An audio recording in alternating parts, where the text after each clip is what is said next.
Alors, Jean Bebéraud, je l'ai connu il y a 30 ans, quand je dis 30 ans, 40 ans peut-être, à l'école pratique des hautes études, si je me trompe bien, en effet, à la section des sciences religieuses. Et c'est lui qui a fondé comment dire, la chaire laïcité. Et donc, c'est le pape, pour moi, de la laïcité, c'est-à-dire c'est quelqu'un qui a beaucoup réfléchi et qui est capable maintenant de dire comment, dans une certaine époque, on a été possible éventuellement qu'une tradition se développe et justement essaye, par rapport aux phénomènes religieux et aux éléments rationnels, en définitive, de se construire. Tu as la parole pour une demi-heure. Merci beaucoup. Merci d'être là. Merci beaucoup. Merci à Christian Hervé de m'inviter une fois encore à participer à ces activités qui sont toujours passionnantes. Et je vais vous parler donc de l'époque dont a parlé Galep d'ailleurs, de l'époque où il y avait ce conflit entre science et foi et où chacun s'estimait comme incompatible par rapport à l'autre. Et on a un petit peu mis en équivalence laïcité et conflit des deux France, alors que pour moi, la laïcité a été une tentative, avec ses réussites et ses échecs évidemment, mais une tentative de trouver une solution à ce conflit, de résoudre le conflit et de permettre aux deux France de vivre de façon pacifiée. Et on l'a réussi quand même relativement, puisque au tout début du XXe siècle, au moment clé où le conflit était le plus vif, la France était au bord de la guerre civile. En tout cas, c'était ressenti ainsi, même si un historien peut relativiser, mais les gens, les acteurs le ressentaient ainsi. Et en 1914, il y a pu avoir une relative union sacrée. Alors évidemment, tout n'est pas rose, et la relative union sacrée, c'était contre un nouvel adversaire qui était l'Allemagne. Bon. Mais la Première Guerre mondiale aurait débuté en 1902 ou 1904. Il n'y avait pas d'union sacrée possible, parce que la France était en train de s'entre-déchirer. Elle était au bord de la guerre civile. Et s'il n'y a pas eu il y a eu un mort à ce moment-là, mais s'il n'y en a pas eu plus, c'est que le petit père Combes qui apparaît comme celui qui a conduit les troupes laïques au combat, comme celui qui a exacerbé le conflit des deux France, en fait, il ne donnait pas de poudre à canon, il ne donnait pas de cartouches, disons, à ses gendarmes et à ses soldats. Et il a tout fait pour éviter que le conflit des deux France fasse des morts. Et donc lui-même a été, tel Janus, à une phase de chef de guerre, mais une autre phase qui est moins connue historiquement de pacificateur. Alors si je reviens sur cette période, c'est parce que je partage la perspective de Jean-Noël Jeanneney qui dit « l'avenir vient de loin ». Et qu'il me semble qu'on ne peut pas construire l'avenir sans cette épaisseur historique, sans ce rappel, ou plutôt cette recherche de ce qui a existé, parce qu'en fait, la mémoire collective est surtout faite d'oubli et de déformation. Et donc, l'avenir vient de loin, et notamment cette période clé est toujours une période très présente dans notre histoire. Et il y a un paradoxe, c'est qu'actuellement en France, en tout cas, on parle énormément de laïcité. On vous parle tous les jours presque ou presque de laïcité. Et on parle quasiment pas de morale laïque. Ou quand on en parle, disons, autant la laïcité est un terme valorisé, et valorisé de manière quasi consensuelle, autant le terme de morale laïque est un terme déprécié. Il fait ringard, obsolète, etc. Or, justement, une des raisons qui a fait que la laïcité a réussi à pacifier le conflit des deux France, c'est la morale laïque. Et donc il y a déjà un paradoxe qui est d'invoquer cette valeur, entre guillemets, moi je dirais plutôt un principe, mais cette référence en tout cas sempiternelle à la laïcité, et de refuser de parler ou de déprécier quand on en parle la morale laïque, qui pourtant a été la solution qu'a réussi à aborder la laïcité pour dépasser le conflit des deux France. Parce que donc il y avait une France et qui était essentiellement la France catholique, puisque les minorités religieuses sont des micro-minorités à cette époque en France. Et cette France catholique, elle était arc-boutée, disons, par rapport à la défense d'une France qui semblait disparaître, hein. La France de Clovis, la France fille aînée de l'Église. Et elle s'arc-boutait sur un catholicisme international, donc dont la tête était à Rome, avec la proclamation, on l'a oublié parfois, de l'infaillibilité pontificale par le Concile Vatican I. Et cette infaillibilité pontificale était ressentie directement par les républicains comme une attaque contre la science. Au moment où justement la science faisait un certain nombre de découvertes, permettait de s'affranchir justement des récits symboliques divers et variés, eh bien le pape proclamait, et faisait proclamer par un concile, mais qui maîtrisait sa parole comme infaillible, et donc finalement disait à la science: tu peux dire tout ce que tu veux, mais moi je suis infaillible et c'est ma parole qui est la vérité. Bon.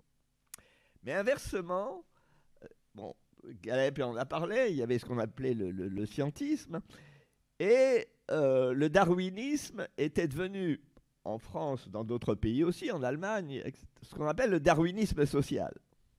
C'est-à-dire que la doctrine de l'évolution était appliquée aux êtres humains et aux races, au terme qui était un terme très très fréquent à l'époque, dont l'emploi n'était pas forcément raciste, mais justement ce darwinisme social insistait sur l'inégalité des races et sur le fait qu'il y avait une évolution des races, des moins civilisées, et les Kanaks par exemple étaient mis en bas de l'échelle de la civilisation, aux plus civilisés, et évidemment les Blancs étaient les plus civilisés. Bon.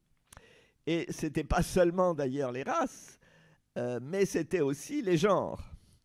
Dans la mesure où ce qui était merveilleux, c'est que le scientisme était partisan, si on peut dire, de l'égalité des sexes pour les races dites inférieures. Autrement dit, le crâne d'une femme d'une race inférieure et le crâne d'un homme d'une race inférieure étaient à peu près pareils. Bon. Mais plus on s'élevait dans la civilisation, plus on devenait une race civilisée, une race supérieure, plus il y avait un différentiel. Et une doctrine de la différenciation qui était dans les théories scientifiques de l'époque quelque chose de très important, où les lobes du cerveau féminin étaient des lobes où se développait la sensibilité, l'émotion, etc.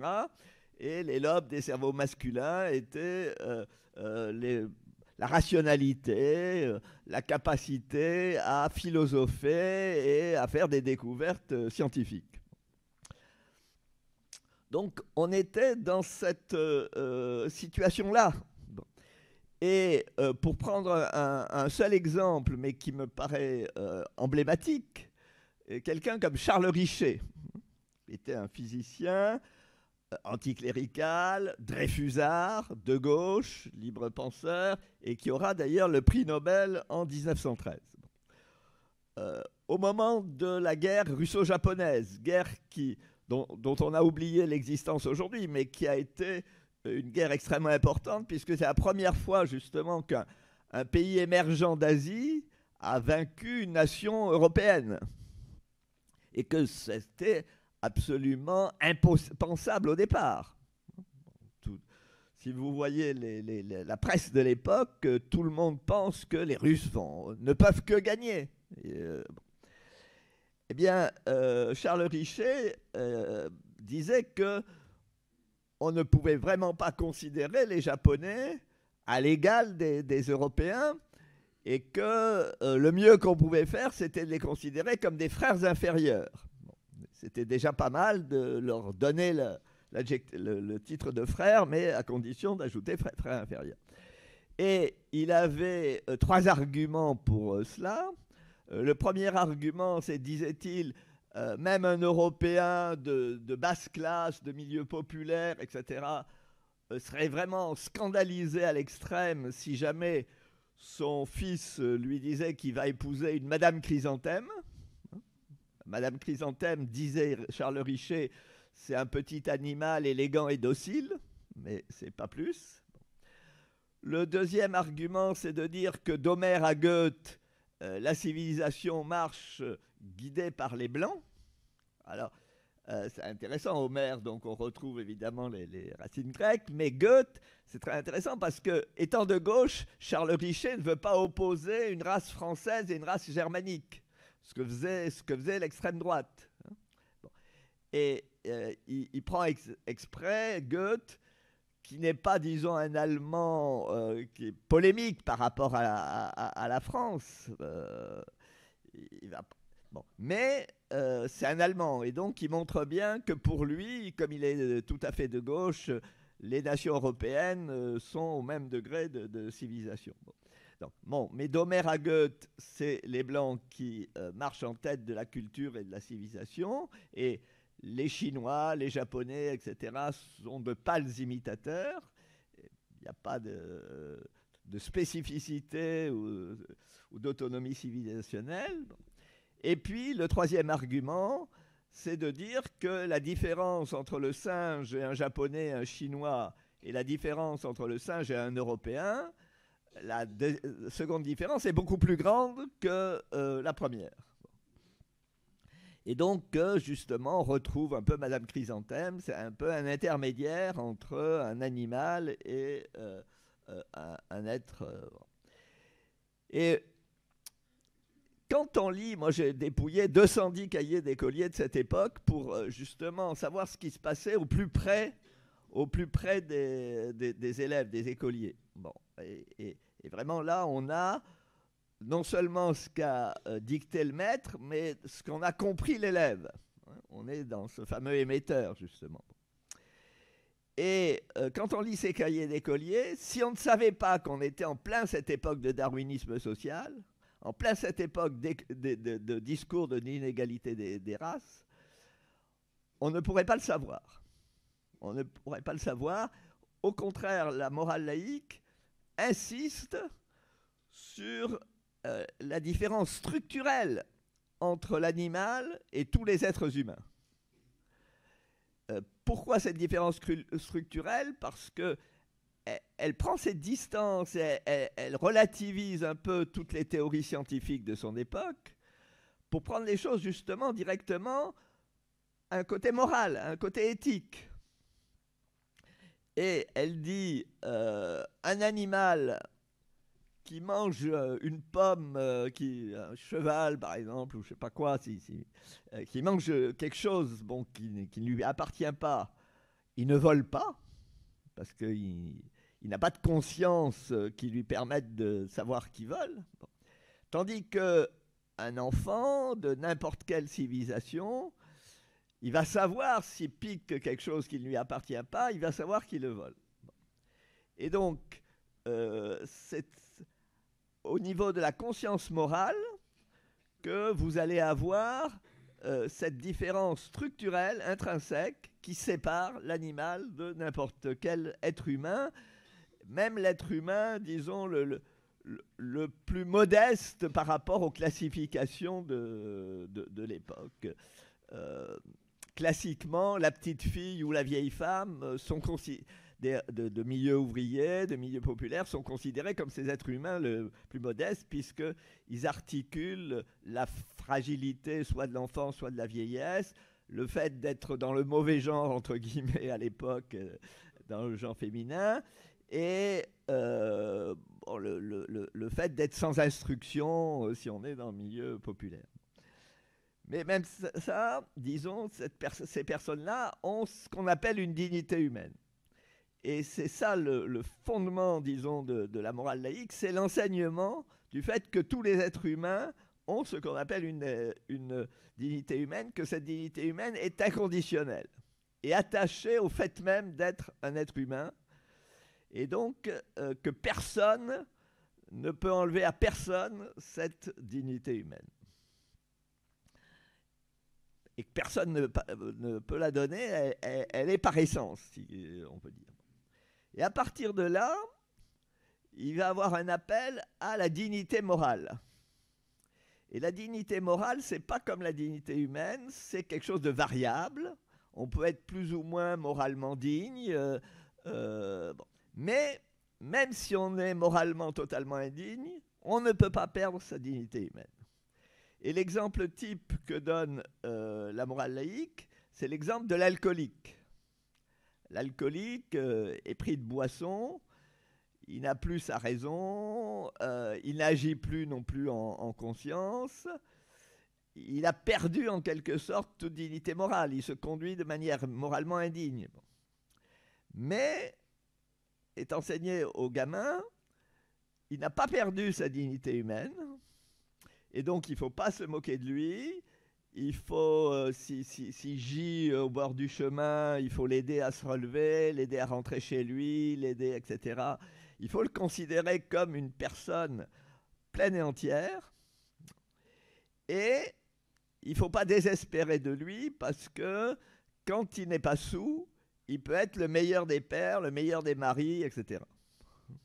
Donc, parce que la dignité morale est infiniment variable, si vous voulez, et ça peut dépendre des conjonctures, ça peut dépendre des moments, etc.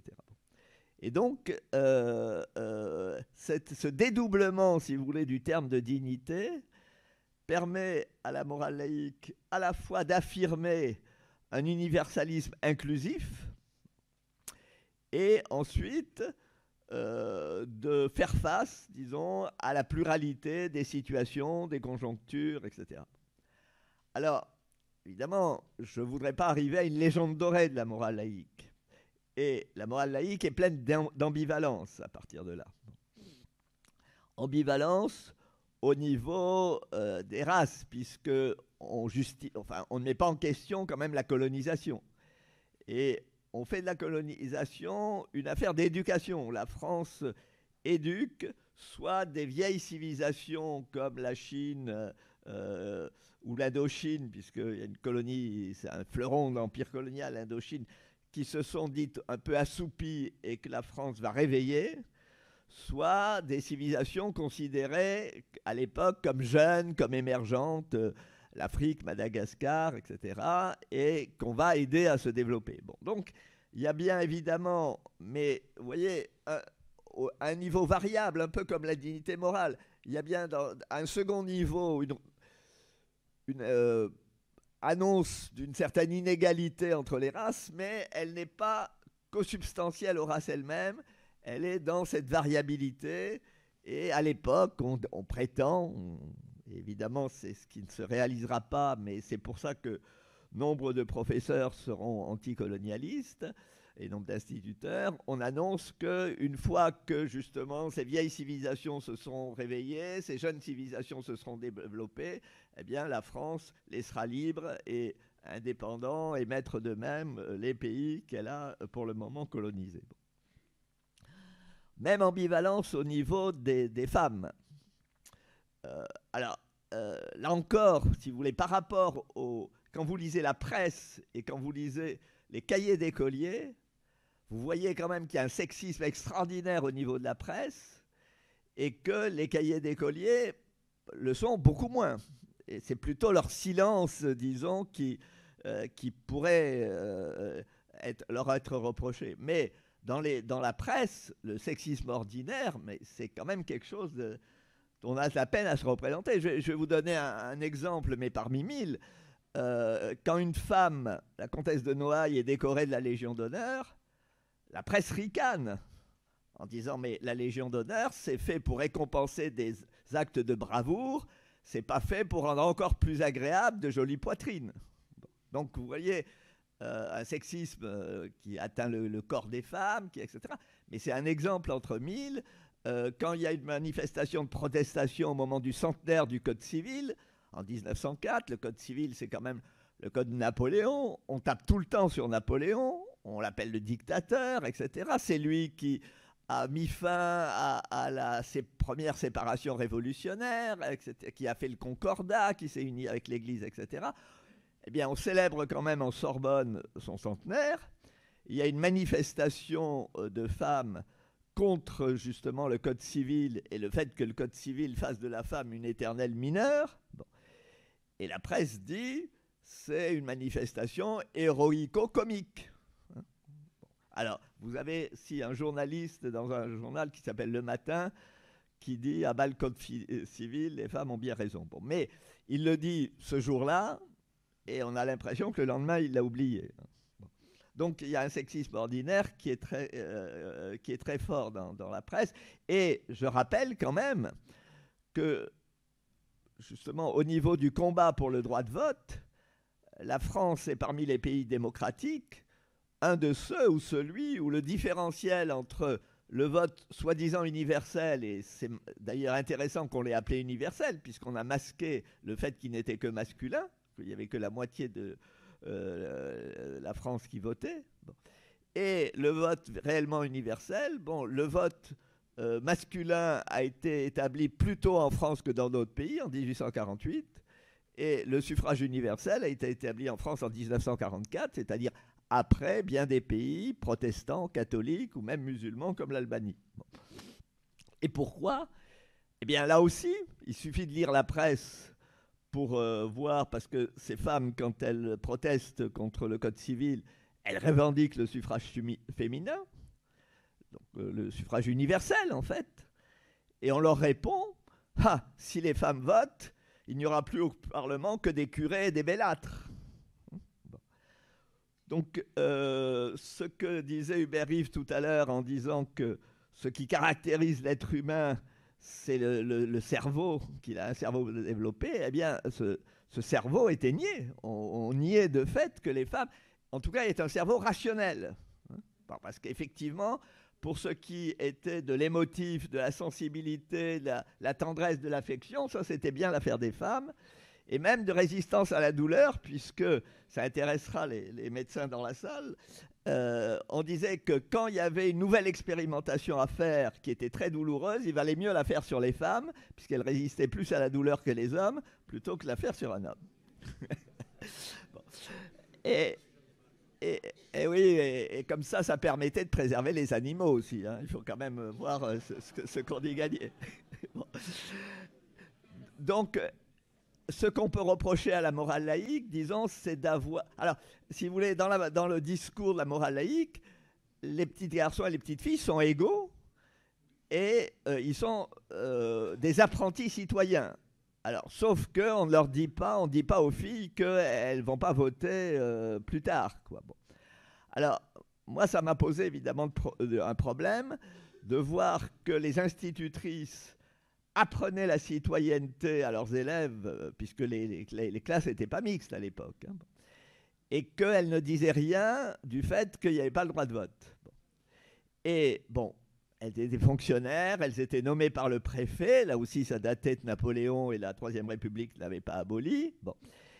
Et finalement, la solution à laquelle je suis arrivé, mais sans pouvoir évidemment en avoir la certitude, c'était de me dire qu'il y avait une stratégie de ces institutrices qui vraiment, effectivement, enseignaient la citoyenneté à leurs élèves et qui se disaient qu'ayant reçu ces leçons de citoyenneté, après, elles ne trouveraient pas normal, arrivées à l'âge adulte, de ne pas voter. Et donc, implicitement, elles les mettaient dans la voie, disons, de la contestation du suffrage masculin. Mais il y avait le silence. Donc, ambivalence. Bon. Ambivalence aussi au niveau des classes sociales. Bon.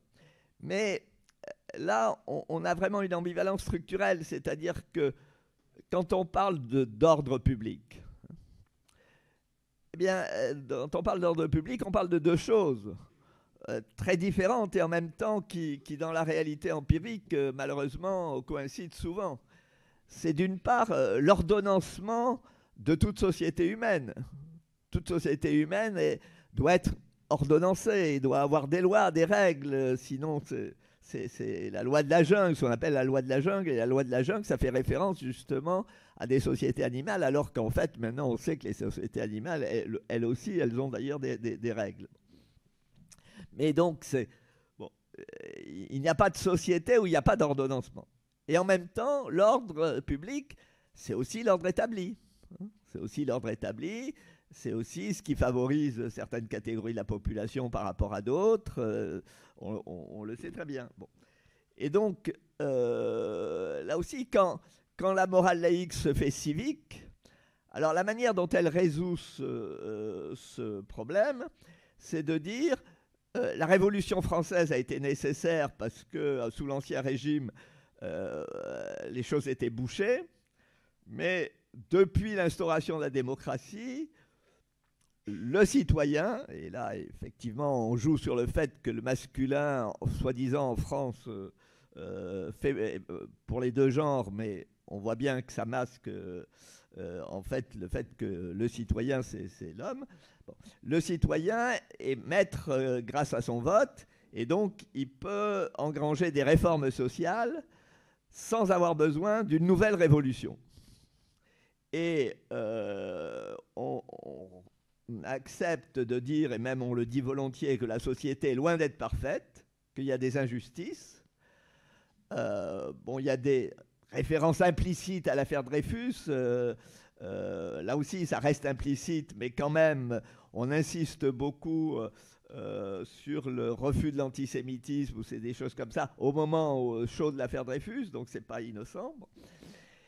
Et l'idée, donc, c'est que par le droit de vote, on pourra arriver à réformer la société. Bon, maintenant, on voit bien que c'est un peu plus compliqué que ça, mais bon, il y a déjà l'idée quand même que la société n'est pas parfaite et qu'il faut être acteur de changement et qu'il faut réaliser le changement et que chaque génération doit léguer à la génération suivante une société dans un meilleur état où elle l'a trouvée.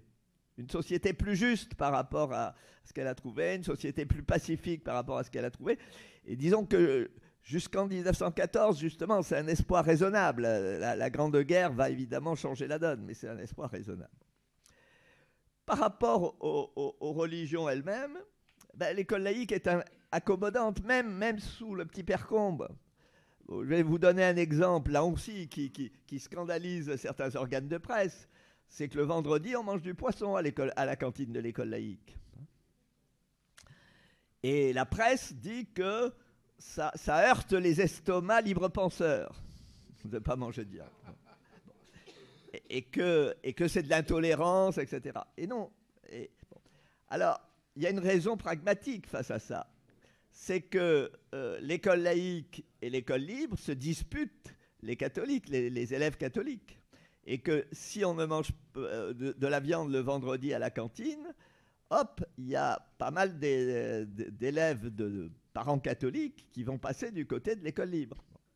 Mais, disons, les laïcs intransigeants ont la solution de ce problème, qui est l'instauration du monopole de l'enseignement public. Et le problème du monopole, là encore, c'est drôle parce que la mémoire collective l'a largement oublié, va être un des grands problèmes, et à mon avis, le problème où la France pouvait basculer du côté d'un régime autoritaire ou d'un maintien et d'un renforcement de la démocratie. Parce que le monopole, donc, c'était pour que il n'y ait qu'un enseignement qui soit un enseignement de la liberté, puisqu'on disait l'enseignement libre, paradoxalement ça s'appelle l'enseignement libre, mais c'est l'enseignement de la servitude, de l'obscurantisme, etc. etc. Bon. Tandis que l'école laïque, c'est la vraie école libre, c'est l'enseignement de la liberté, c'est la formation à l'esprit critique, c'est etc. Bon. Et Waldeck-Rousseau avait légitimé cela en parlant des deux jeunesses qui n'arrivaient plus à se comprendre. Et des émules de Waldeck-Rousseau. Alors en plus, moi j'ai retrouvé qui avait fait le discours de Waldeck-Rousseau. Il s'appelait Alexandre Huck, c'était le directeur de la Dépêche du Midi, et c'était un ferme partisan du monopole.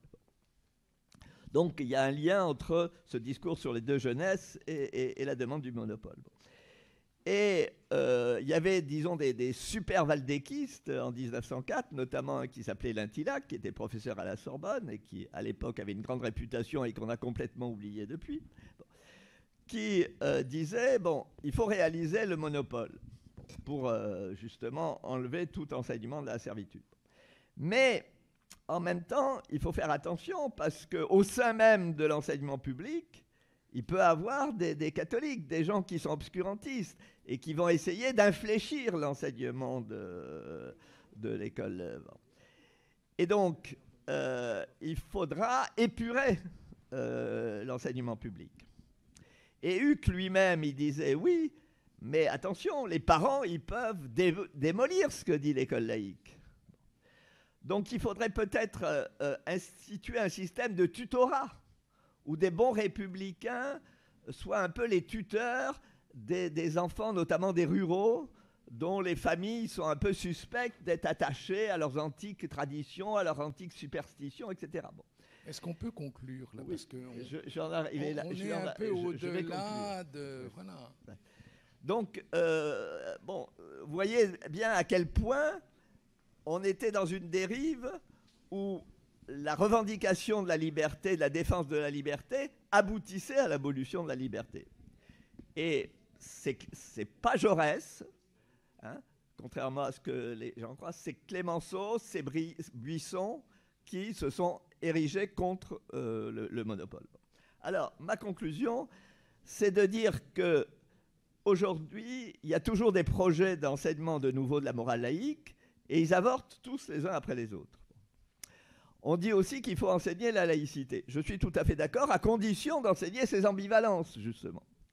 Et je pense, pour conclure et pour prendre qu'un seul exemple, mais j'aurais pu prendre d'autres exemples, je pense que, par exemple, si on enseignait aux élèves dans les écoles en France actuellement, la difficulté qu'a eue la France républicaine et laïque à se mettre en route vers l'égalité des sexes, je ne dis pas à la réaliser, mais à se mettre en route vers l'égalité des sexes, à vaincre ses propres préjugés, à vaincre la manière extrêmement dévalorisante et même ignominieuse par certains côtés par lesquels elle considérait les femmes. Bon.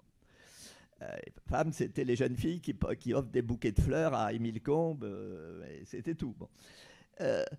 À ce moment-là, elle pourrait aussi interpeller les religions et dire aux religions, justement, revisitez vos écritures, revisitez vos traditions, posez-vous des questions, soyez dans la réflexivité. Mais elle le ferait sans stigmatiser et sans se croire, une fois de plus, une civilisation supérieure, puisqu'elle reconnaîtrait elle-même la propre difficulté qu'elle a eue en se mettre en route et le fait que le chemin est loin d'être terminé. Mais le malheur, c'est que quand j'en parle avec des enseignants, ils me disent « mais la laïcité a toujours été pour l'égalité des sexes et les religions contre ». Bon. Autrement dit, ils sont dans une vue complètement obscurantiste de la laïcité et il ne faut pas s'étonner à ce moment-là que l'école publique n'arrive pas à remplir son rôle. C'est-à-dire que la question se pose d'abord aux enseignants, aux cadres, aux dirigeants de cette école et pas aux gamins, parce que les gamins, c'est pas eux les responsables, disons, ils ont leur âge et on ne peut pas leur demander autre chose. Voilà. Je vous propose de l'applaudir.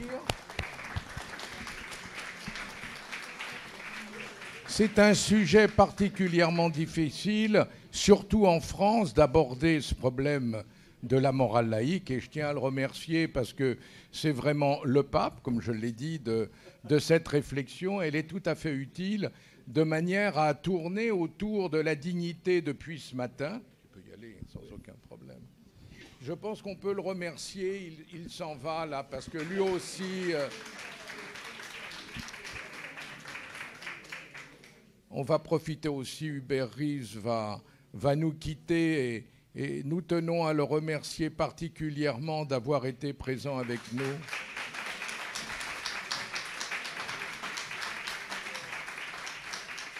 Mais je vous rassure, nous n'allons pas rester tout seuls. Ne vous inquiétez pas.